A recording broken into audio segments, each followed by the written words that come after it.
আমি যখন ডায়েট করার প্ল্যান করি। ও বাবা গো, কি মোটা হয়ে যাচ্ছি আমি। আমার আজ থেকে ডায়েট শুরু করে দিতে হবে। আজ থেকে ডায়েট করতে না পারলে তো আমি একদম টমেটোর মতো হয়ে যাব। গাল টাল কি হয়ে গেছে। না, আমার আজ থেকে ডায়েট শুরু করতে হবে। কাল কাল করে তো আমার 100 কেজির গায়ে ছোবো ছোবো হলো।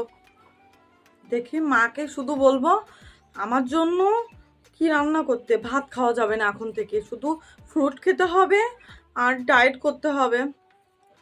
মা, ও মা, কি রান্না করিস তুমি? তোর প্রিয় খাবার বিরিয়ানি, তুই অনেক পছন্দ করিস না? বিরিয়ানি? বিরিয়ানি বিকাল থেকেই ডায়েট করব। হ্যাঁ।